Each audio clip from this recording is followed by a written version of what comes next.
유일하시고 참되신 하나님이시며 구별된 세계적적 특성으로 계시는 삼위일체의 하나님, 죄에 대한 설교와 세상과 불의와 게으름과 부패에 대한 책망의 설교가 사람들에게는 이제 더 이상 받아들여지지 않고 있습니다.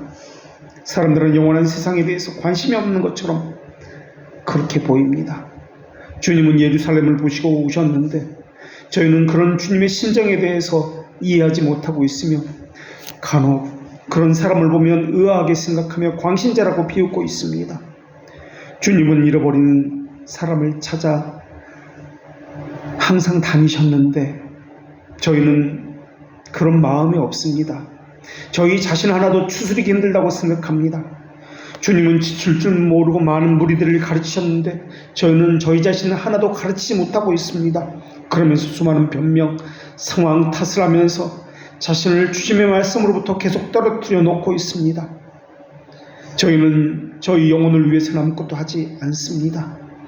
그러나 반대로 육체와 자기 쾌락을 위해서는 몸을 사리지 않고 행하면서 심지어 건강까지 해하고 있습니다. 가정의 권위와 기강은 사라져버린 지 오래되었습니다.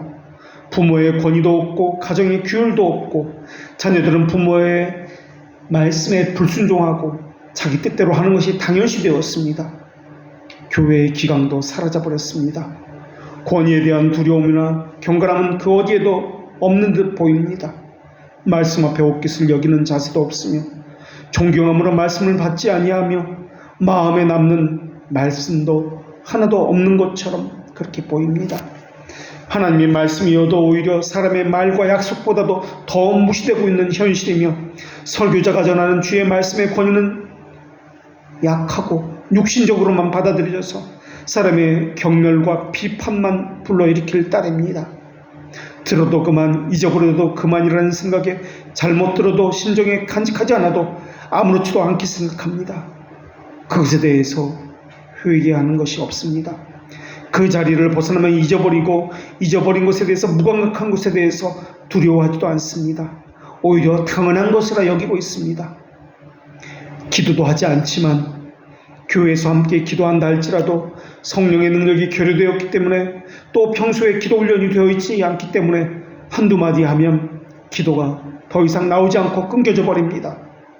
하나님과 교제가 없다는 증거만 얻고 있는데도 아무렇지도 않은 듯 살고 있습니다. 하나님의 말씀을 들을 때에도, 말씀을 깨달을 때에도, 들은 말씀을 사람들과 나눌 때에도 그 안에 성령의 능력과 증거가 있어야 하건만 이것은 보이지가 않습니다. 그러다 보니 자신의 죄를 깨닫는 것이나 들은 말씀으로 나누는 것이나 이러한 것들로 다른 사람들을 두렵게 하거나 놀랍게 하여 하나님을 경외롭게 하는 것이나 하나님의 영광과 위엄을 경험하여 하나님을 공경하는 이러한 모습이 전혀 없습니다. 저희 안에는 주를 경외함에 대한 생명의 마음이 솟아나지도 않습니다. 시간이 갈수록 교회 생활과 성경과 교리에 관한 지식적인 것들은 바리새인과 서기관처럼 늘어가지만은 정작 그것은 교만해지는 도구로만 사용되어서 저희를 죽이는 교리가 되어가고 있습니다. 그러나 원하옵기는 이 교회가 성령의 역사가 살아있는 참된 교회가 되게 하시고 이 교회에 거하는 자들마다 순전한 말씀을 듣고 거룩한 삶에 합당한 회개의 삶을 사는 교회 되게 하여 주시옵소서. 전체적으로나 부분적으로나 하나님을 거스리거나 불법에 속한 것들은 행하지 않게 하시옵고 육적 즐거움을 즐기기 위한 것과 부패함을 누리기 위한 거룩에 대한 냉담함은 저희 안에서 추방되게 하여 주시옵소서. 이 교회가 주님을 사랑하고 바라고 기억하고 묵상하고 두려워하고 경외함을 갖추게 하소서. 말씀 앞에 서서 예수 그리스도의 이름으로 기도합니다. 아멘. 오늘 주시는 말씀은 신약성경 히브리서 1장 10절에서 12절의 말씀입니다. 하나님의 말씀을 봉독합니다. 하나님의 말씀을 경청하십시오. 또 주여 태초에 주께서 땅에 기초를 두셨으며 하늘도 주의 손으로 지으신 바라. 그것들은 멸망할 것이나 오직 주는 영존할 것이요 그것들은 다 옷과 같이 낡아지리니 의복처럼 갈아입을 것이요 그것들은 옷과 같이 변할 것이나 주는 여전하여 연대가 다함이 없으리라 하였으나. 아멘. 예수 그리스도라는 이름은 교회의 단지 이름으로만 존재한 것이 아닙니까? 라는 질문을 받으면 우리는 무엇이라고 대답을 할 수 있을까요? 우리는 그리스도 이름의 권위에 복종하고 있습니까? 그분의 말씀과 명령을 사랑하고 있습니까? 그분의 말씀과 함께 살아가고 있습니까? 우리는 우리 삶의 가치를 그분을 소망하는데 부여하고 있습니까? 우리는 그분에 대해서 생각하고 있습니까? 묵상하고 기억하고 높이고 있습니까? 존경하고 영화롭게 하고 바라고 두려워하고 있습니까? 혹시 그리스도라는 실제가 우리와 함께 존재하는 것이 아니라 그 이름만 남아있는 것은 아닙니까? 하나님의 아들 구속주라는 고백들이 교황주의자들처럼 입에서는 외쳐지고 있지만 실제로는 공허한 이름만을 내세우면서 그리스도의 영예를 찬탈하고 있는 것은 아닙니까? 우리는 구속에 대한 6가지 조항인 그분의 이름과 지위와 직분과 본성에 대해서 배웠습니다. 이름에 대해서는 예수 그리스도 독생자 우리 주라고 우리는 부르고 있습니다. 그러나 그 이름이 가진 의미, 그 목적을 모른다면 그것은 이름을 부르는 것이 아닙니다. 교황과 같은 목사의 권세 아래서 사람들은 그 이름을 입에 올리기를 좋아하고 있습니다. 아주 감동적인 마음으로 입술에 떨림을 담아서 그리스도라는 이름을 외치기도 합니다. 그런데 무지 가운데 별 의미 없이 그렇게 하고 있습니다. 부르는 것 외에는 없습니다. 하나님을 부르는 것도 마찬가지입니다. 그 칭호 자체에 담겨있는 의미가 무엇인지를 전혀 모릅니다. 그러니 합당하지 않게 부르고 있습니다. 이것이 무엇을 이야기하는 것입니까? 경멸한다는 뜻입니다. 이름을 부른다는 것은 성경에 보면 예배한다는 말이요 경외한다는 말입니다. 그러나 거의 모든 사람들은 하나님을 우리 주 예수 그리스도를 부르지만 의미도 모른 채 또 냉랭하게 무감각하게 부르고 있습니다. 그 부름 속에 신뢰, 기쁨, 순종, 의미를 담지를 않습니다. 찬송을 부를 때도 마찬가지입니다. 기도할 때도 마음을 담지 않습니다. 그저 순서 가운데 하나로 때우는 사람들입니다. 그런 사람들이 그리스도의 이름을 부른다고요? 무슨 마음을 담겠습니까? 무슨 고백을 담겠습니까? 우리는 미사에 참여하는 것이 아닙니다. 그러한 자들에게 천사들은 요한계시록 14장 7절에서 이렇게 외칩니다. 그가 큰 음성으로 이르되 하나님을 두려워하며 그에게 영광을 돌리라. 이는 그의 심판하실 시간이 이르렀으니 하늘과 땅과 바다와 물들의 근원을 만드신 이를 경배하라. 심판주이신 그리스도를 말하고 있습니다. 하나님은 모든 심판을 그 아들 예수 그리스도에게 맡기셨습니다. 디모데후서 4장 1절에서는 분명히 살아있는 자와 죽은 자를 심판하실 그리스도 예수라고 하면서 그분 앞에 모든 행실이 다 드러난다고 증언하고 있습니다. 교회가 평안하여 든든히 서가고 교인의 수가 더 많아진 초대교회의 비결은 사도행전 9장 31절에서 주를 경외함과 성령의 위로였다고 분명히 밝히고 있습니다. 에베소 5장 21절에서도 그리스도를 경외함으로 피차 복종하라고 말씀하고 있습니다. 우리에게는 주를 경외함이 있습니까? 주를 두려움이나 참되게 예배하고자 하는 심정이 있습니까? 그렇다면 주를 바르게 부르는 것으로부터 시작합니다. 바르게 부른다는 것은 그분이 그 이름의 뜻이 무엇인지를 알고 부른다는 의미입니다. 그렇지 않으면 멸시하는 것입니다. 냉랭한 마음으로 의미도 모른 채 그저 형식적으로 행하는 이것은 참석만 하면 된다는 이것은 미사를 행하고 있는 것입니다. 성경은 하나님께 어떻게 섬기라고 말씀하고 있습니까? 경건함과 두려움입니다. 경건이라는 말의 의미는 하나님을 사랑함과 경외함, 두려움이라는 이 단어가 함께 합쳐지는 말입니다. 상한 심령은 예배의 기본 자세입니다. 예배의 자세는 하나님에 대한 두려움이며 왕이신 우리 주 예수 그리스도에 대한 두려움입니다. 그런데 수많은 위선자들은 교회마다 득실거리면서 마땅히 드려야 할 경외심을 드리지 아니하고 예배에 참석하는 것으로 입으로만 주르라고 부르는 것으로 만족하고 있습니다. 하나님에 대한 경외심 없이 신앙 고백하고 있고 사랑 없이 찬송하고 있고 두려움 없이 기도하고 있습니다. 그들은 위선자이기 때문에 하나님을 경외하는 일은 그들의 마음속에서 의식 속에 하나도 없습니다. 일반 공연장에서도 그렇게 할 수 없는데 껌을 씹으면서 한쪽에는 커피를 넣고 홀짝홀짝 마시면서 너는 말해라, 나는 들어줄게 하는 식으로 하나님에 대한 두려움과 경외심은 그 어디에서도 보이질 않습니다. 왜 그렇게 하는 것입니까?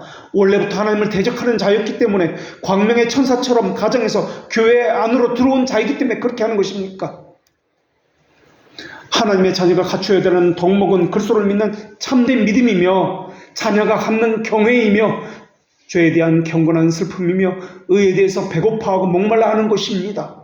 하나님의 자비하심은 깊이 순종하고 하나님이 주시는 열렬한 사랑에 대해서 감사하고 다른 지체들에게 받은 그 감사와 은혜를 함께 나누는 것이며 서로 간의 감사를 더하게 하고 더 풍성하게 하고 많은 열매가 교회 안에서 넘치게 맺혀지게 하는 것입니다.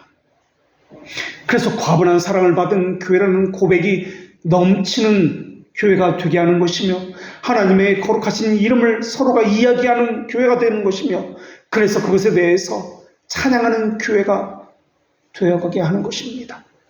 태만을 부추기지 않습니다. 불순종을 부추기지 않습니다. 자신의 의무에 대해서 행하지 아니하는 이런 게으름에 대해서 부추기지 않습니다. 하나님의 자녀는 자기 만족, 육체적 거짓 평안 속에 잠기는 것을 허락하지 않습니다. 죄에 대한 경건한 슬픔의 또 다른 이름이 칭이라는 말입니다. 암브로시우스는 죄에 대한 합법적 고백을 칭이라고 이야기했습니다. 하나님은 하나님을 경외하지 않는 자에게는 심판을 준비해 놓으셨습니다. 정의와 심판은 왕이 가진 덕목이기 때문에 누구든지 죄인은 하나님의 정의를 만족시켜야만 합니다. 어떤 이들은 자신은 그리스도를 믿는 사람이기 때문에 하나님의 진노를 받지 않는다고 이야기합니다. 정말 그 사람이 믿는 사람이라면 칭의의 또 다른 이름인 죄에 대한 경건한 슬픔이 반드시 나타날 것입니다. 칭의의 또 다른 이름인 자녀가 갖는 경외감이 있을 것이고 그렇기 때문에 자신을 태만함에 게으름과 불순종함에 내버려 두지 않게 될 것입니다. 자기 스스로 하나님에 대한 태만을 견딜 수 없기 때문에 그렇습니다. 공허한 상상에 빠지지 않으려고 할 것이며 선택의 은혜를 가지고 게으름을 부르면서 성급한 판단으로 이것이 바로 하나님의 말씀이다 라고 단정짓지 않을 것입니다. 그래서 하나님의 말씀인지 그것이 그러한가 다시 살피고 연구하고 묵상하고 공부하는 자세를 갖게 될 것입니다.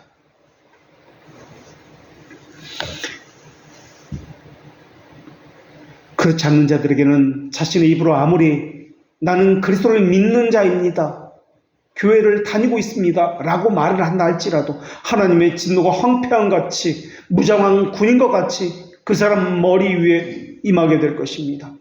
이사야 선지자는 33장 14절에서 하나님의 말씀을 이렇게 전하고 있습니다. 시온의 죄인들이 두려워하며 경건하지 아니한 자들이 떨며 이르기를 우리 중에 누가 삼키는 불과 함께 거하겠으며 우리 중에 누가 영령이 타는 것과 함께 거하리요 하도다. 하나님에 대한 경외심이 결여된 사람들은 위선자입니다. 자기 안에 하나님에 대한 사랑과 경외심이 없다는 것을 들키지 않게 하기 위해서 그들은 형식적인 행위로만 위선으로 그것을 지금도 숨기고 있기 때문에 그렇습니다. 그래서 형식적인 참여만 있습니다. 순종하는 채만 하고 있습니다. 묵상을 해도 마찬가지입니다. 형식적으로 사람에게 보이기 위해서 합니다. 예배를 해도 마찬가지입니다. 헌금 생활을 해도, 무엇을 해도 마찬가지입니다. 마음을 하나님께 내어주지 않습니다. 자기를 그 헌상과 함께 드리지 않습니다. 그런 이들에게 묻고 싶습니다. 그 헌상이 과연 자신의 생명을 살린 값어치입니까? 자신의 가치가 그 정도입니까? 그런 자들은 하나님의 부성의 돌보심에 있지 않습니다. 하나님도 그들은 위선자라는 것을 아실 것이며 그 마음과 자세가 누구를 향해 있는지 잘 아실 것입니다. 하나님의 눈은 언제나 하나님을 경외하는 자들을 향해 있습니다. 왜냐하면 그들을 구원하기 위해서입니다. 그것이 바로 예수라는 이름의 뜻이기 때문에 그렇습니다. 사람들은 기도도 할 수 있고 예배도 할 수 있고 헌금도 할 수 있습니다. 그러나 하나님을 경외하지 않는 자들은 하나님의 면전 앞에 설 수가 없습니다.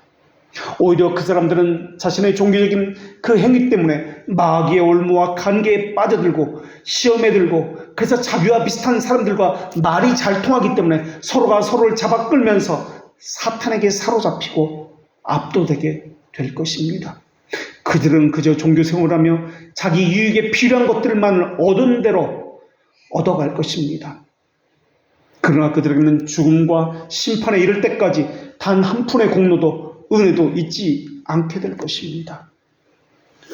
오늘 본문의 배경이 되는 시편 102편은 죄로 인해서 바벨론 포로로 잡혀갔던 그 바벨론 포로 생활 가운데 하나님을 경외하는 사람들이 간절하게 하나님의 통치를 그리워하면서 하나님의 영광과 영혼을 찬양하는 본문을 인용하고 있습니다.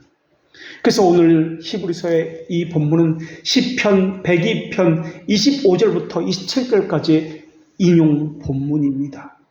시편의 그 본문은 이렇습니다. 주께서 옛적에 땅의 기초를 놓으셨사오며 하늘도 주의 손으로 지으신 바니이다. 천지는 없어지려니와 주는 영존하시겠고 그것들은 다 옷과 같이 낡으리니 의복같이 바꾸시면 바꾸려니와 주는 한결같으시고 주의 연대는 무궁하리이다 라는 말씀입니다. 히브리서 기자는 이 시편 102편의 구절을 인용해서 여호와라는 이 호칭을 그리스도라는 호칭으로 바꾸어서 예수 그리스도의 신성의 영원함과 천지 만물에 대한 그분의 통치권을 말하고 있습니다. 오늘 본문에서 묘사되는 그리스도는 창조자로 묘사되고 있습니다. 예수님은 땅에 기초를 두셨고 그 손으로 하늘을 지으셨다 라는 표현을 합니다. 여기서 땅으로 번역된 단어는 70인명에서 창세기 1장 1절에 나오는 천지를 지으셨느니라 할 때 이때 땅이라는 단어입니다. 그 땅은 하늘과 대조되는 이 땅을 이야기합니다. 고대 그리스 신화에 의하면 땅과 하늘을 다스리는 그 신을 우라노스라고 이야기합니다. 가장 오래된 신들 가운데 하나였습니다.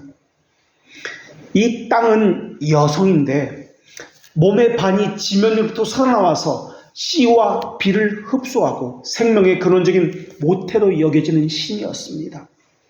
하지만 성경에서의 땅은 단지 하나님께서 창조하신 피조물 가운데 하나일 뿐입니다. 옛날 고대 헬라인이 생각했던 것 같은 신성이 전혀 없는 그런 피조물이었습니다. 오늘 본문은 창세기 1장 1절에 태초에 하나님이 천지를 창조하시라 라는 구절에서 하나님을 뜻하는 그 호칭인 엘로힘을 가져다가 그분이 바로 그리스도다 라고 동일시하고 있습니다. 그리스도가 창조주라는 것을 말씀하면서 이러한 묘사는 요한복음 1장 3절과 골로새서 1장 16절에서 증거한 바입니다. 하나님의 백성은 하나님을 압니다. 그리스도의 것이라 불리는 사람도 그리스도가 어떤 분인지를 압니다. 그 나라의 백성은 그 나라의 왕을 경외하고 그 말씀을 순종하는 것은 당연합니다. 그 백성은 그 나라의 왕의 위엄과 두려움을 가지고 있습니다. 그렇지 아니하고 그 나라 백성이 아니면 다른 나라 왕에 대해서는 두려움과 경외심을 가지고 있지 않습니다. 불순종합니다. 오히려 적대감을 가지고 경멸합니다. 그렇기 때문에 그 나라 백성들은 자기 왕의 명령과 법령에 대한 경외심과 존경심을 가지고 순종을 합니다. 왕의 이름을 부를 때에도 함부로 부를 수가 없습니다. 그 이름에 대해서 두려움과 떨림으로 존경심을 담아서 왕이시여라고 부릅니다. 폐하라고 부릅니다. 그가 가진 이름, 그것을 부를 수 없을 정도로입니다. 하나님은 그의 백성에게 마음의 눈을 밝혀주셨고 부르심의 소망이 무엇인지를 알려주셨고 성도 안에서 그 기업의 영광의 풍성함이 무엇인지를 알게 해주셨습니다. 그래서 그 나라 백성들은 그 부르심을 따라서 소망의 영광의 풍성함에 대해서 알고 그것 때문에 찬양하고 감사를 합니다. 그것에 대한 지식은 이성으로 아는 것이 아닙니다. 하나님께서 행하신 내면의 역사를 이 마음으로, 심령으로, 영혼으로 인식하는 것입니다. 머리와 개념으로 이해하는 것이 아닙니다. 마음으로 인식하고 아는 것이며 이것이 존경과 경외심을 담아서 행위로 나타난 것입니다. 히브리서 기자는 본문의 이러한 함축적인 경외심, 존경, 순종 이런 모든 것들을 담아서 신약의 모든 그리스도인들이 믿고 있는 그리스도는 바로 창조주시며 구세주라는 것을 밝히고 있습니다. 그렇기 때문에 오늘 본문은 그리스도를 실제로 부인하는 과거 유대교로 돌아가려는 이러한 사람들에 대한 경고를 하고 있는 본문입니다. 외적으로는 주님을 따르고 있습니다. 형식을 지키고 있습니다. 예배에 참석합니다. 마치 종교개혁 시대 니고데모 파처럼 말입니다.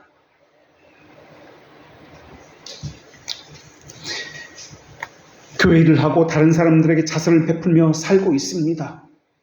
물론 니고데모 파는 마음으로는 종교개혁자들의 사상에 동의했지만은 핍박이 두려워서 밤에 찾아온 니고데모처럼 겉으로 의식에 참여하고 로마 가톨릭에 순종을 하는 것처럼 이야기했습니다. 그러나 겉과 속이 다른 자들이었습니다. 이러한 자들은 하나님께서는 위선자로 기억하실 것입니다. 아무리 그리스도를 바라보고 기도하고 소망한다 해도 본래의 목적대로 창조주, 구속주로 여기지 않는다면 그리스도를 멸시하는 것입니다. 이 말의 의미는 실제로 두려워하고 있느냐, 경외하며 살고 있느냐는 말이지 의식에 참여하고 있느냐의 말이 아닙니다. 하루 종일 두 눈을 들어서 하늘을 향해 있다고 할지라도 그리스도를 사랑으로 경외하는 것이 아니라면 이 사람은 예수님을 주님으로 섬기는 사람이 아닙니다. 예수님을 사랑하되 경외하며 거룩한 기쁨을 얻지 못한다면 그들이 사랑하는 것은 자기가 원하는 것을 주시는 한에서만 사랑하는 것입니다. 그들이 사랑하는 것은 헛되고 부질한 것, 세속적인 눈으로 예수 그리스도를 사랑하는 것뿐입니다. 그들이 마지막 날에는 주여 주여 아무리 탐나고 부르짖는다 해도 내가 너희를 도무지 알지 못하니 불법을 행하는 자들아 라는 말을 듣게 될 것입니다. 믿음으로 행하지 않는 것은 모두가 죄이기 때문에 그렇습니다. 그들은 게으른 자들입니다. 자기 심령이 물질로나 무엇으로나 만족함을 얻을 때 외에는 하나님을 단 한 번도 경외한 적이 없는 자들입니다. 그들은 하나님을 결코 인정하지 않는 자들입니다. 더구나 그리스도를 창조주라고 생각한 적이 없는 사람들입니다.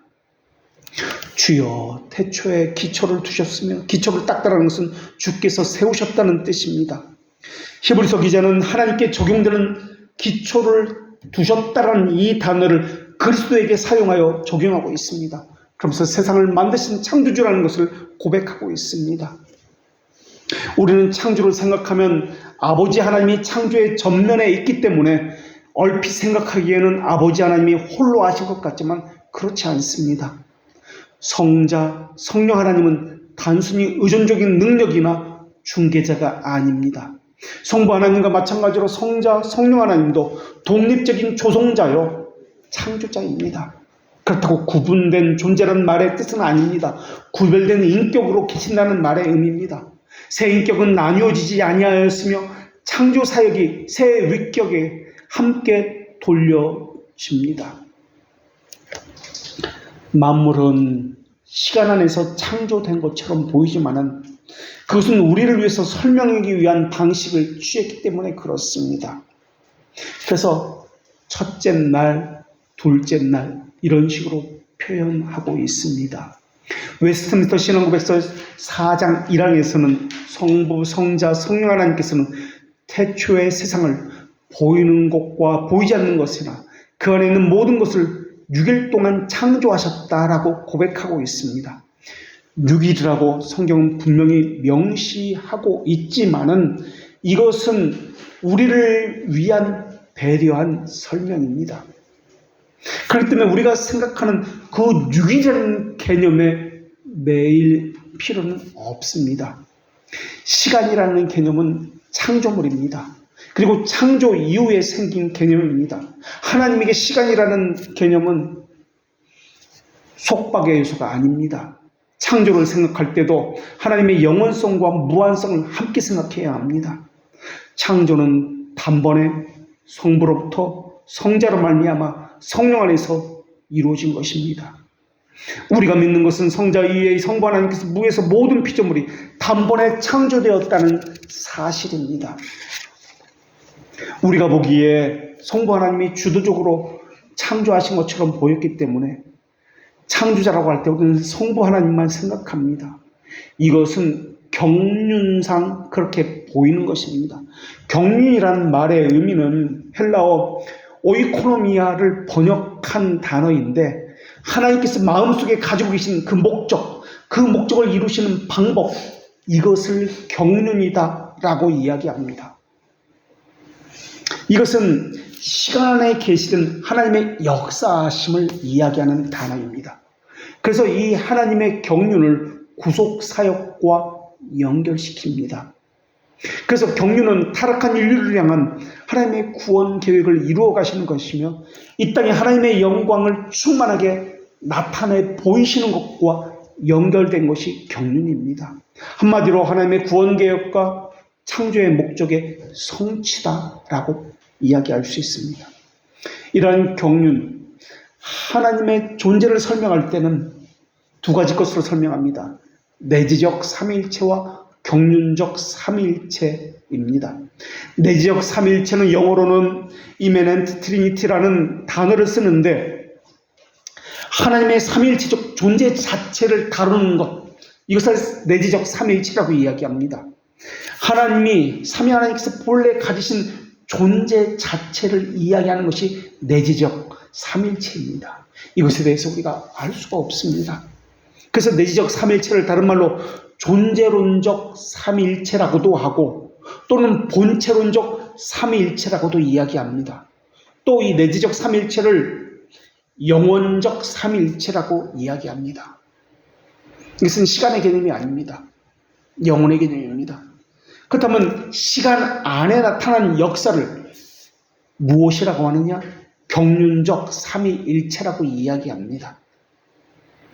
내지적 삼위일체는 시간과는 상관없는 영혼에 관계된 것입니다. 그러나 경륜적 삼위일체는 구속사역과 관련된 시간과 관련된 것입니다.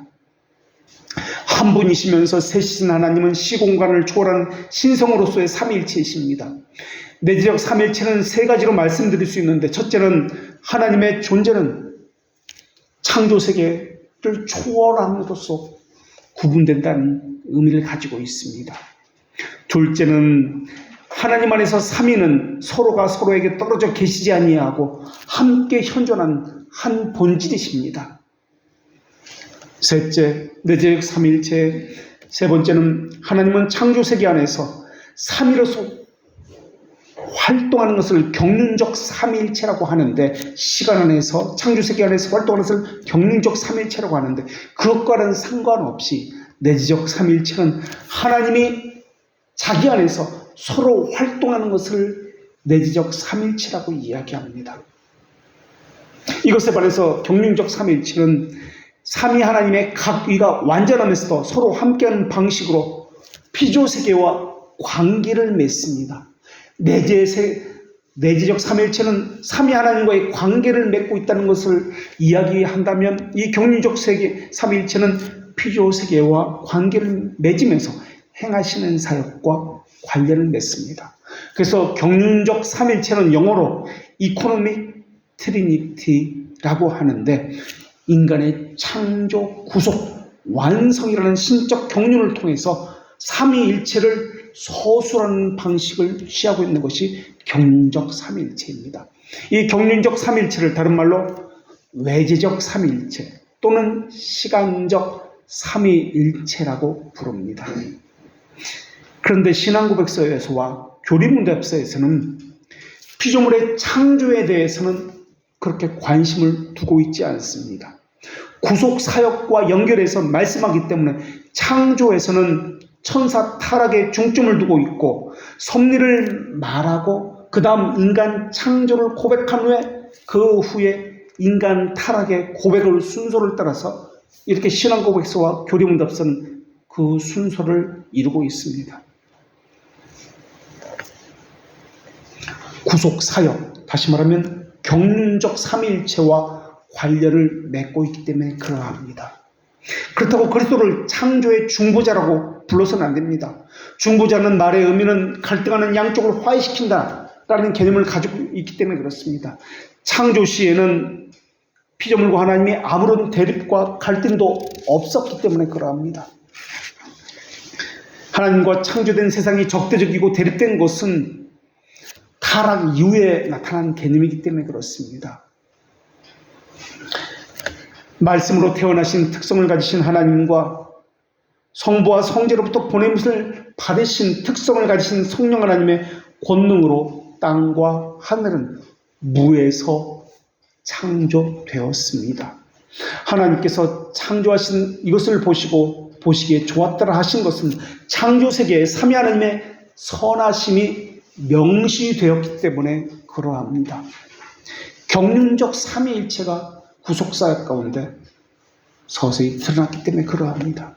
이것이 창조의 유일한 목적입니다. 하나님은 우리가 천지와 우주라고 불리는 공간적인 것과 그 안에 존재하는 일체의 건들을 창조하셨습니다. 이 말은 물질이 존재하기 전에 그분이 신성을 가진 영으로 존재했다는 것을 의미하는 것이기도 합니다. 하늘에 거하는 존재들인 천사들조차도 그리스도로 인해서 존재하게 되었다는 것을 의미하는 말씀이기도 합니다. 하늘에 있는 것이나 땅이나 땅 아래에 있는 것이다, 그 모든 것들이 그리스도로 말미암아 존재하게 되었다는 뜻이며, 그렇기 때문에 그리스도와 그 어떤 피조물이라도 그 비교를 해서는 안 된 말이라는 의미입니다. 초대교회에 있었던 아리우스주의자들과 중세와 종교개혁 그 이후에 있었던 소치니우스주의자들은, 그리고 오늘날 여호와의 증인이라 불리는 이러한 자들은 그리스도를 일개의 피조물로 보고 그의 신성을 인정하지 않고 있습니다. 이것은 성경의 진리를 짓밟는 것입니다. 주께서 창조하셨다는 것을 더욱 빛나게 하는 단어는 오늘 본문의 태초에라는 단어입니다. 창세기 1장 1절은 7개의 단어로 이루어져 있습니다. 첫 번째 나오는 단어가 태초에라는 단어입니다. 태초에라는 단어는 베레시트라는 단어인데 역사의 시작을 알리는 뜻을 가진 단어입니다. 그러니까 하나님께서, 내재적 삼위일체 이 하나님께서 창조물을 향해서 시간 속에서 경륜적 삼위일체로 자신을 드러냈다라는 의미로 해석해야 합니다. 이것과 반대되는 개념이 창세전, 영원전, 시간을 초월했다는 영원이라는 개념입니다. 이 영원이라는 개념은 창조물 속에 자신을 드러내지 아니하고 숨겨졌다라는 의미입니다. 영원히 하나님의 자비하심과 구속원에게 따라 시간 안에 명시된 것이 창조고 그리스도의 성육신입니다. 이 태초에라는 단어가 베레시트 있는데, 이 베레시트라는 단어는 배와 레시트라는 단어의 합성어입니다. 배는 명사들과 결합해서 그 명사와 관련된 특정한 때를 가리키는 불분리 전치사로 영어의 in이라는 단어와 같은 의미를 가진 단어입니다. 그리고 그 다음에 레시트라는 단어는 근원, 머리, 꼭대기라는 의미를 가지고 있고 시작, 근본, 으뜸이라는 뜻을 가지고 있는 단어입니다.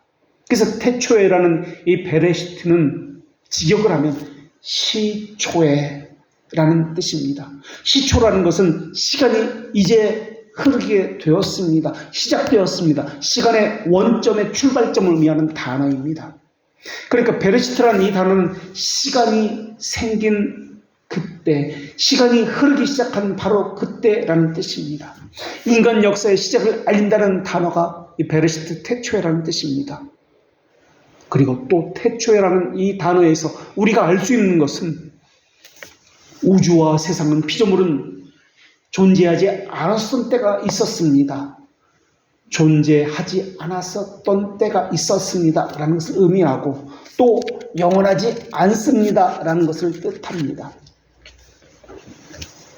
베레시트라는 단어는 천지창조의 시점을 나타내는 것을 넘어서 또한 인간의 통상적 경과 상호로 절대 알 수 없는 시간 너머의 시간, 그 영원이라는 개념이 있다라는 것을 알려주고 있기 때문에 태초에라는 말의 의미는 그 영혼과의 상대성을 가졌다, 또 피조성을 가졌다라는 의미로 우리가 이해할 수 있습니다. 결국 시간은 피조물이다, 창조물이다라는 뜻입니다. 그러니까 시간을 절대화시키지 말라는 것입니다. 베레시트는 또한 짧은 한 단어에 불과하지만 초월적 자존자이신 삼위 하나님에 대한 창조물인 시간, 천지창조 사건의 동시성과 일체성을 함축하고 있는 단어입니다. 단번에 창조되었다. 그리고 창세기 1장 1절에서 두 번째 나오는 단어가 창조하셨다라는 단어입니다.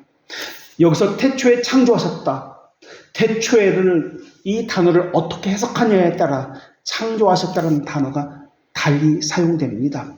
그래서 태초에를 독립절로 해석하느냐 아니면 종속절로 해석하느냐에 따라 해석이 완전히 달라집니다. 만약에 태초에라는 이 단어를 종속절로 해석하면은 창조하셨습니다라의 종속절로 해석하면 하나님께서 하늘과 땅을 창조하실 태초에라고 번역이 됩니다.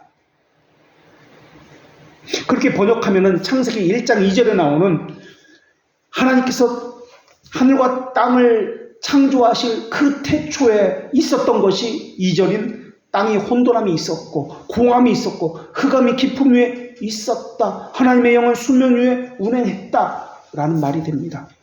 그러니까 태초에 무엇이 있었냐? 천지를 창조하기 이전부터 흑암이 있었고 땅이 있었다. 물질이 있었다는 의미가 되어버립니다. 그래서 무로부터의 창조가 깨어져 버립니다.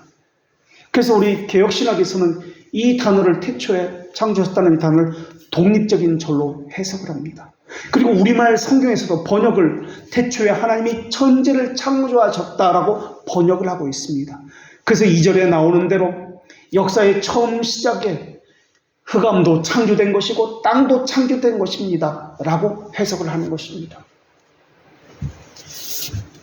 성경에는 창조하셨다는 단어가 몇 가지 단어가 있습니다. 하나는 바라라는 단어이고 또 아사라는 단어이고 또 하나는 야차르라는 단어이고 또 하나는 바나라는 단어입니다. 일반적으로 동사, 이 창조하셨다는 동사 바라라는 단어는 물에서 유를 창조하신 하나님의 창조 능력을 말할 때 일반적으로 사용됩니다. 그리고 다른 단어들은 이미 있는 재료를 가지고 창조하셨다라고 할 때 사용되는 단어가 다른 단어들입니다. 그런데 창세기 1장 1절에 천지를 창조하셨다고 할 때 쓰여진 이 단어가 바라라는 단어입니다. 그러나 사람은 흙으로 지어졌기 때문에 이미 있는 물질에서 창조되었기 때문에 다른 단어를 써야 합니다. 그런데 성경에는 꼭 그렇지만도 않은 것이 바라와 다른 창조라는 단어를 혼합해서 사용하는 면도 보이고 있습니다. 예를 들어서 이사야 45장 7절 같은 경우입니다. 나는 빛도 짓고 어둠도 창조하며 나는 평안도 짓고 환난도 창조하나니 나는 여호와라 이 모든 일을 행하는 자니라 하였노라 말씀하고 있습니다. 여기서 빛도 짓고 할 때 이 짓고라는 단어가 아사라는 단어를 썼습니다. 아사라는 단어는 물질이 있는 것에서 창조된 것을 이야기합니다. 환난도 창조하나니라고 할 때 창조는 바라는 단어를 사용합니다. 바라는 단어는 일반적으로 무에서 유를 창조할 때 이 단어를 씁니다. 그런데 성경에 보니까 이것이 혼합해서 나오고 있다라는 것을 알 수 있습니다.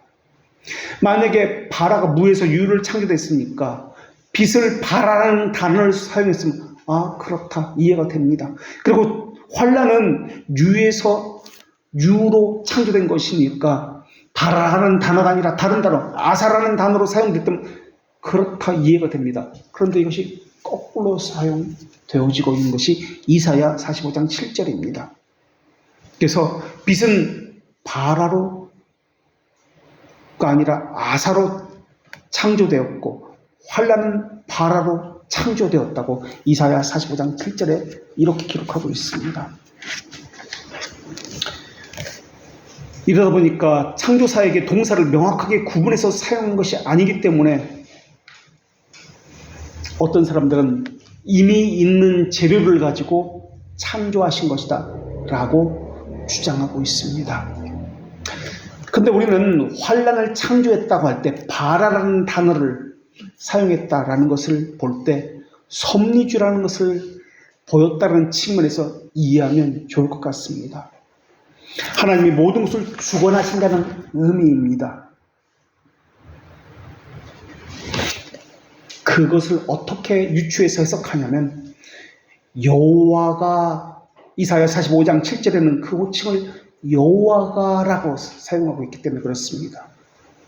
창세기 1장에서의 천지를 창조했을 때 그 호칭은 엘로힘입니다. 이것은 다른 측면을 이야기합니다. 그렇기 때문에 그렇습니다. 태초에 천지를 창조하셨다라고 할 것은 모든 것에 시작이 있다는 말이지만 하나님은 창조자다라는 말입니다. 시작이 없다라는 말입니다. 영원하고 불변하고 무한하시다는 개념은 하나님에 대한 기본 개념입니다. 그래서 성경을 해석할 때 우리 측면에서도 해석해야 되겠지만 하나님의 측면을 항상 고려해야 합니다. 오늘 본문에 나오는 주의 손으로 지으셨다라고 하는 것도 마찬가지입니다. 이것은 인간의 측면에서 견주어 묘사하는 겁니다. 하나님의 손이 있다는 말이 아닙니다. 하나님을 사람에게 맞추어 설명하기 위해서 손, 발등상과 같은 표현을 써서 하나님의 자기 계시를 한 겁니다. 이렇게 하다 보니까 우리는 6이라는 숫자에 초점을 맞추어서 천지 창조는 6일이다. 어떤 사람은 45억 년이다. 또는 6천 년이다. 자꾸 시간을 가지고 말을 합니다. 우리의 관심은 이 시간, 지구가 언제 창조되었느냐가 아닙니다. 성경에 나온 대로 어떻게 누가 창조했냐는 것입니다. 성경은 왜 정확히 창조의 날짜를 정하지 않았습니까? 만일 하나님께서 이것을 우리가 알아야 할 필요가 있었다면 성경에 이것을 계시했을 것입니다. 그렇게 하지 않은 것은 이것은 구원과 관련이 없으며 절실하게 알아야 할 문제가 아니기 때문에 라고 결론 내릴 수 있습니다. 성경은 우리의 호기심을 다 채워주기 위해서 기록된 것이 아닙니다. 구원을 위해서 기록된 것입니다. 성경은 이해와 설명이 아니라 구속을 믿게 하고 구속 사역과 관련된 하나님의 자기 계시입니다. 창조를 그런 관점으로 봐서는 안 됩니다.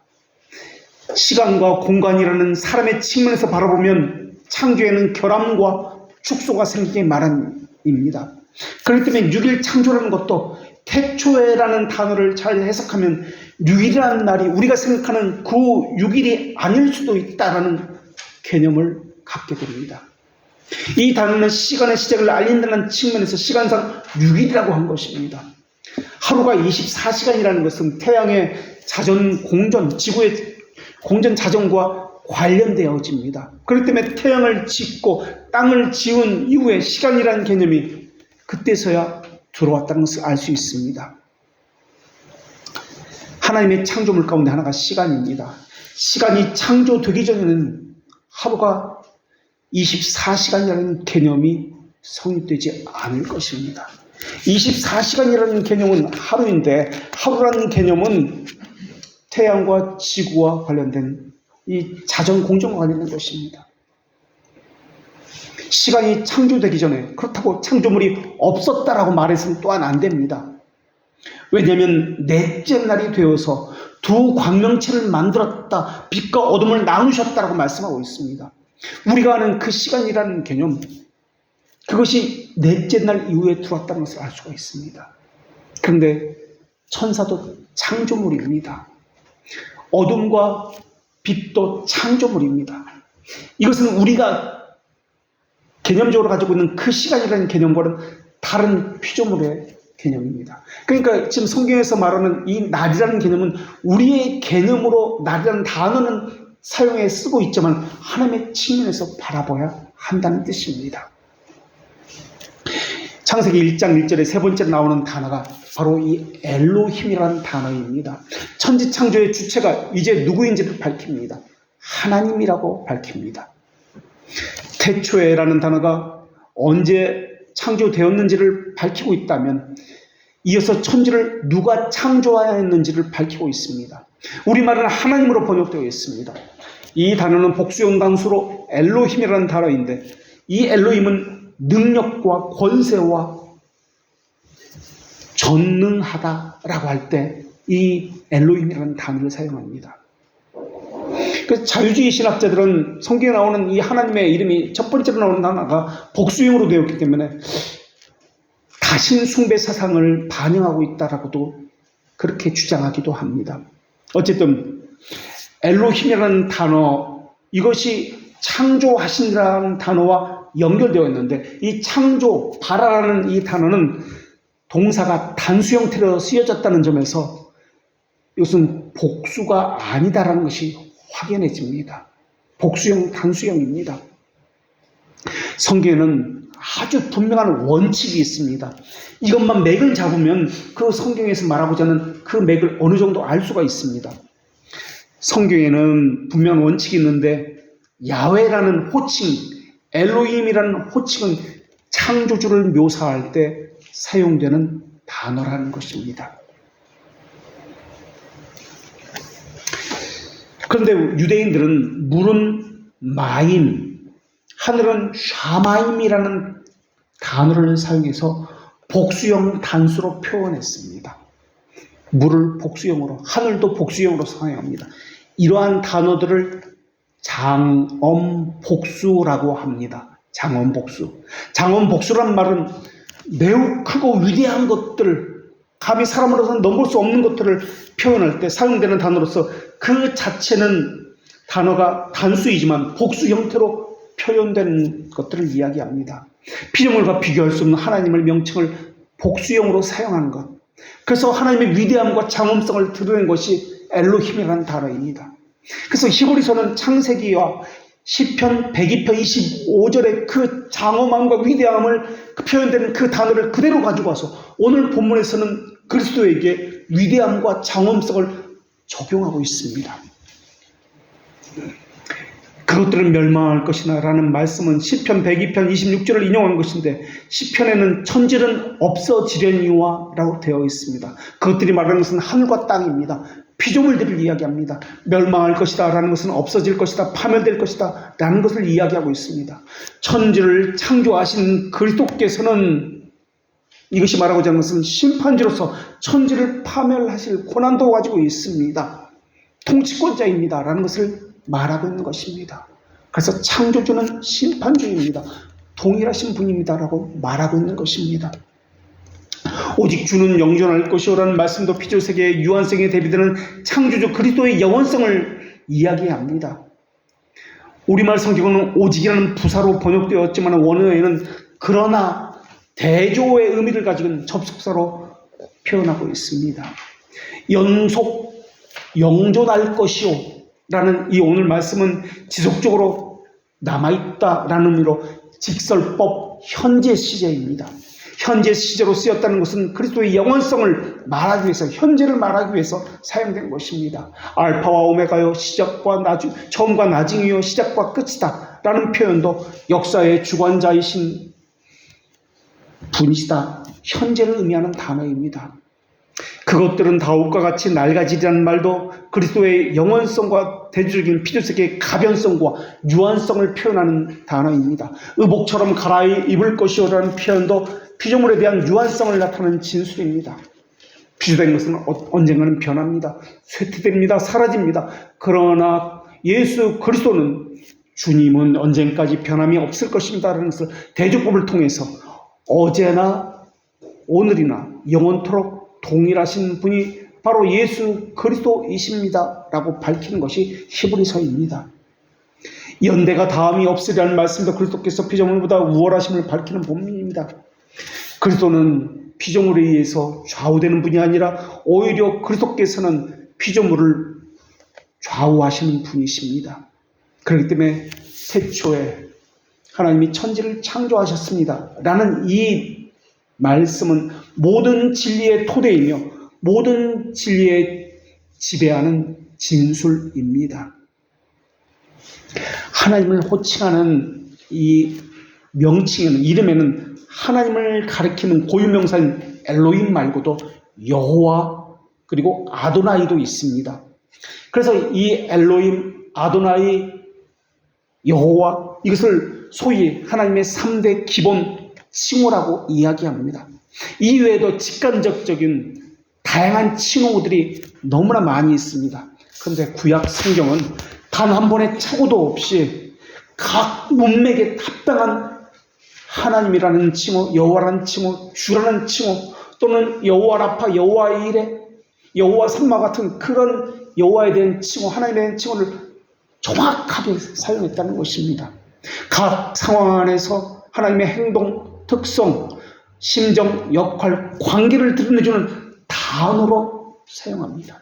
예를 들어가지고 하나님의 3대 기본 칭호만 예를 들자면, 천지를 창조할 때 하나님의 특별한 전능과 능력을 표현하는 하나님에 대한 호칭으로서 엘로힘이라는 단어를 사용하고 있는 것입니다. 그래서 구약에서는 엘로힘이라는 단어를 2250회 정도 사용했습니다. 그리고 여호와라는 호칭은 스스로 있는 자, 자존자라는 뜻입니다. 이 호칭은 엘로힘이나 아도나와는 달리 하나님께서 자신의 이름이 무엇인지를 직접 알려주신 단 하나의 이름입니다. 이 호칭은 구약에서 가장 많이 사용된 5321회 정도 사용되었는데, 여호와라는 호칭은 문자에서 보듯이 하나님의 자존성을 강조하는 단어입니다. 스스로 무엇인가의 주체가 되시며 언약을 맺으시는 언약의 주체이시며 택한 백성들을 통치하시는 주체이시며 구원의 주체이시며 자비의 근원이십니다 라고 할 때 이 여호와라는 단어를 씁니다. 그래서 여호와라는 호칭을 보면 주권자이시구나, 언약과 관련된 말씀을 하시는구나 라는 것을 우리가 알 수가 있습니다. 세 번째 기본적인 3대 호칭 가운데 아도나이라는 호칭이 있는데, 이 퀴리오스라는 이 헬라어로 호칭인데 주라는 단어로 번역됩니다. 이 호칭은 하나님과 하나님께서 사랑하시는 자 사이의 관계, 이것을 신뢰할 수 있는 관계, 엄격하면서도 이 사이의 관계를 말하고자 할 때 사용되는 단어입니다. 구약에서는 400회 사용되었습니다. 그래서 창세기 1장에서는 엘로힘이라는 단어가 32회가 사용되었습니다. 천지를 창조하신 그 본문이기 때문에 능력이 하나님임을 이야기해야 하기 때문에 그렇습니다. 절대적 능력, 절대적 권위를 강조하기 위해서 엘로힘이라는 단어를 32회나 창세기 1장에서 사용한 것입니다. 그것이 창세기 1장의 1절에 나오는 세 번째 단어입니다. 창세기 1장 1절에 네 번째로 나오는 단어가 에트입니다. 이 단어는, 에트라는 단어는 목적어 앞에 나오는 전치사입니다. 그래서 이 전치사는 목적어로 더 강하게, 더 빛나게 꾸며주는, 강화시키는 단어입니다. 그래서 지금까지 살핀 단어는 베레시트, 바라, 엘로힘, 에트라는 단어입니다. 베레시트, 태초에, 바라, 창조했다, 엘로힘, 하나님, 에트, 그리고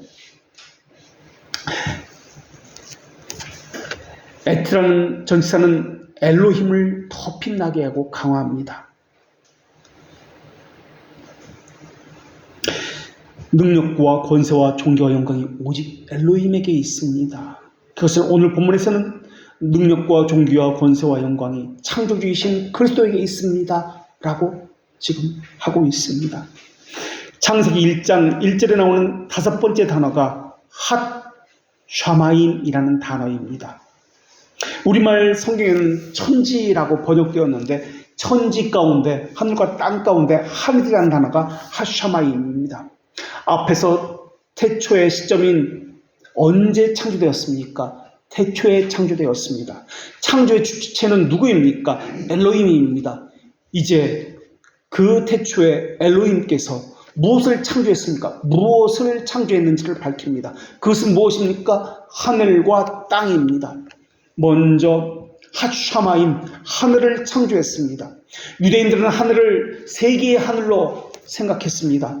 새들이 날아다니는 우리 눈에 보이는 하늘을 첫째 하늘이라고 했고, 해, 달, 별들이 있는 우주가 있는 하늘을 둘째 하늘이라고 생각했고, 그 너머 순수한 영적 존재인 천사들과 하나님께서 영광의 현형 가운데 거하는 하늘을 셋째 하늘이라고 했습니다.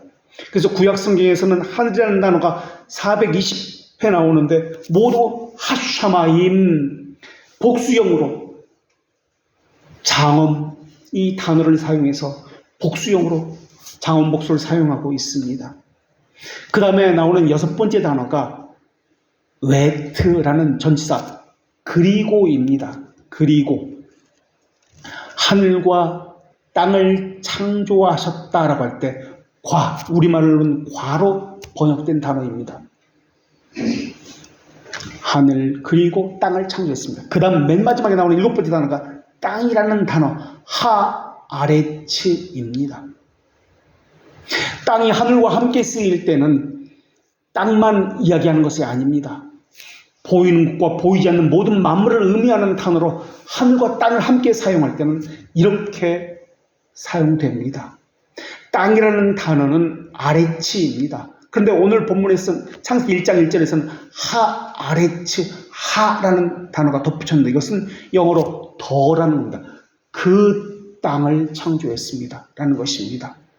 그러니까 태초에 엘로힘이 창조하신 그것은 그 하늘과 그리고 그 땅입니다.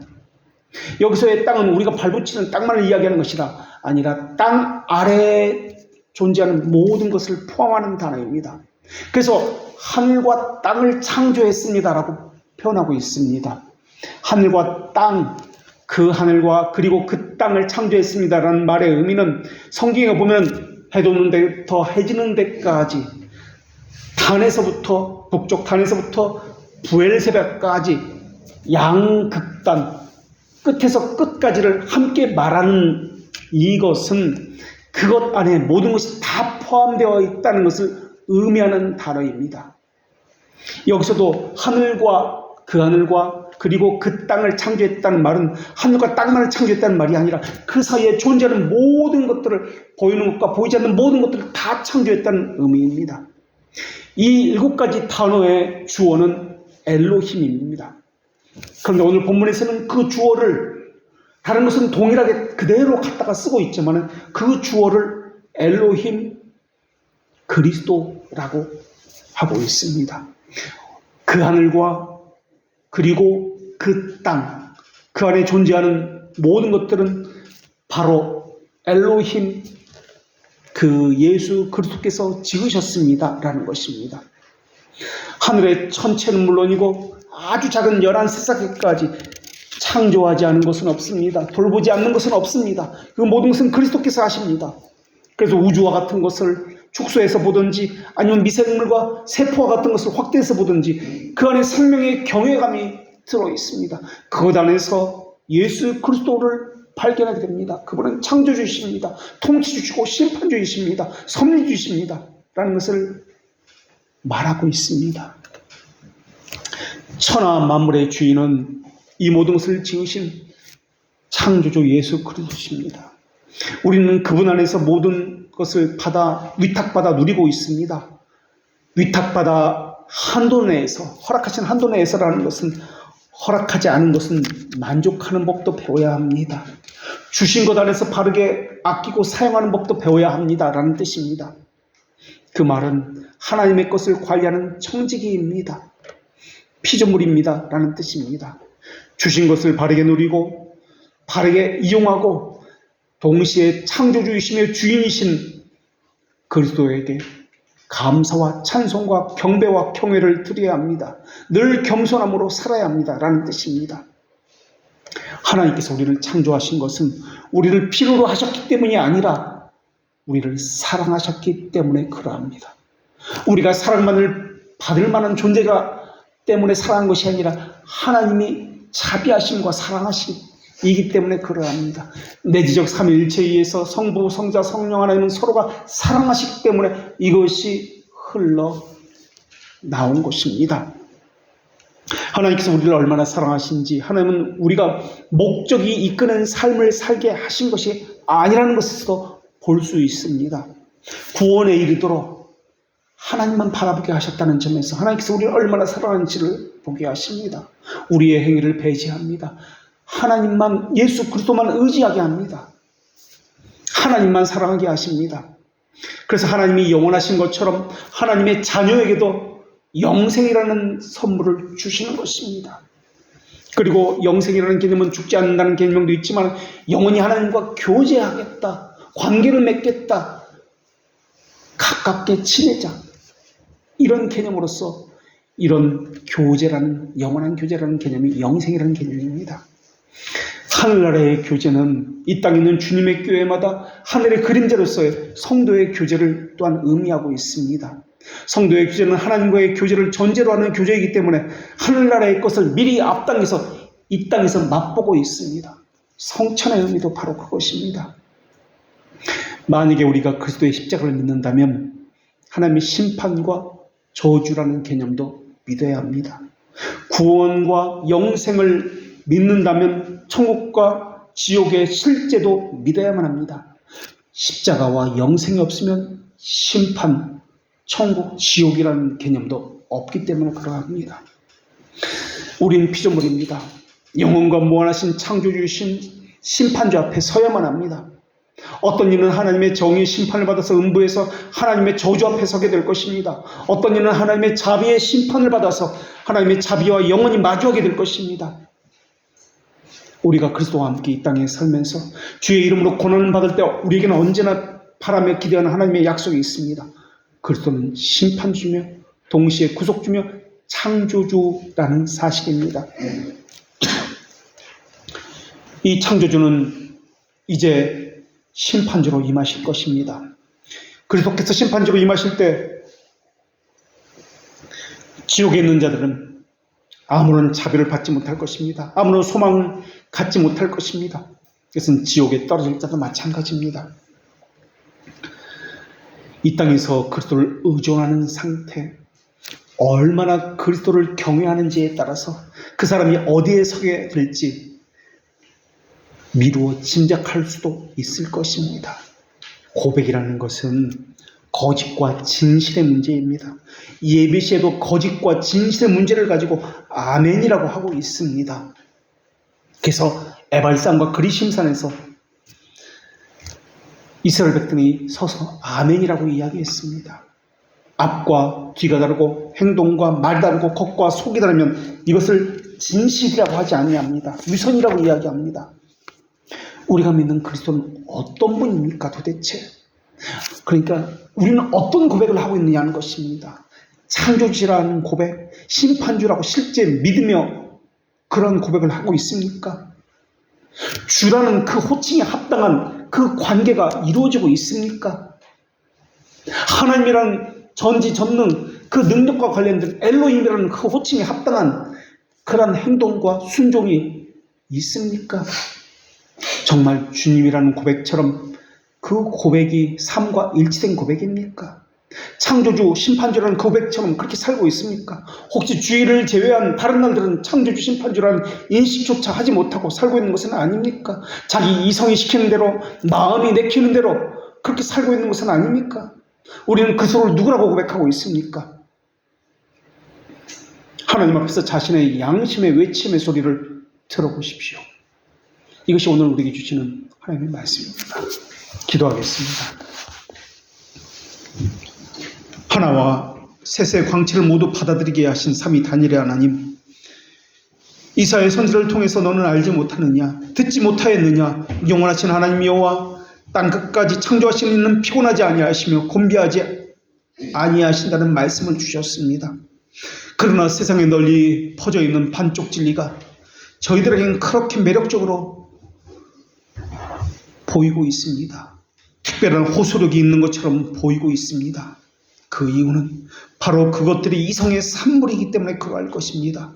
좌우로 치우친 견해들이 수없이 많이 존재하는데 그 치우친 견해들도 모두가 인간이 고안해낸 생각들입니다. 아무리 좋게 보여도 그것들은 거짓들이며 그 거짓 진리는 참된 진리를 막고 있습니다. 그런데 문제는 이러한 거짓 것들이 반드시 반기독교적인 것으로 비춰지지 않는다는 사실입니다. 오히려 교회 안으로 들어와서 기독교적이며 진리인 것처럼 보인다는 사실입니다. 오히려 저희들도 그것을 진리라고 여기고 있다는 사실입니다. 고백과 진실 사이에 무엇을 택하고 있는지 저희의 양심을 들여다보게 하여 주시옵소서. 하나님을 경외하고 있는지 그것이 유지되고 있는지 들여다보게 하여 주시옵소서. 하나님의 본질의 확산과 자기 계시가 저희에게 선명하게 보이며 인식되고 체험되어지게 하여 주시옵고 순전해서 사랑에서 나온 감사를 드릴 수 있게 하여 주시옵소서. 무엇보다 영혼들을 회개시키는 놀라운 영예가 천사들에게는 주어지지 아니하고 주의 자녀들과 교회에게만 주어졌사오니 이 놀라운 구원의 그 사역을 감당하는 자로서 칭의하 일컬어지는 죄에 대한 경건한 슬픔과 회개가 있게 하셔놓고는 당연한 것이며 순전한 복음을 전하여 영혼을 구원한 이들의 입술은 많은 사람을 먹이는 생명나무이 오니 저희에게도 복음에 관한 복된 소식을 전할 수 있는 말과 능력이 있음을 알게 하여 주시옵소서. 저희 고백과 진실과 짝을 하여서 주의 거룩하신 이름을 널리 전하는 자들로 그 존재됨을 보이게 하여 주시옵소서. 그리스도인됨을 보여 스스로 존재로 그리스도의 것임을 증언하게 하시옵고 견고함이 흔들리지 아니하며 항상 주의 일에 더욱 힘쓴 자들을 되게 하여 주시옵소서. 주에게는 흑암이 자기를 숨기지 못하며 저희가 속삭이는 말 가운데 하나님이 듣지 못하시는 것은 하나도 없사오며 저희가 모두 하나님 앞에서 저희의 죄성과 양심에 꺼리끼는 것과 하나님의 말씀에 불순종하는 모든 것들을 토설하게 하시옵고 주께서는 저희 마음에서 일어나는 가장 은밀한 생각까지도 알지 못하는 것은 하나도 없사오니 회개에 합당한 경건과 참된 예배를 행하는 자들로 다시 돌이키게 하여 주시옵소서. 창조주이시며 심판주이신 예수 그리스도의 이름으로 기도합니다. 아멘.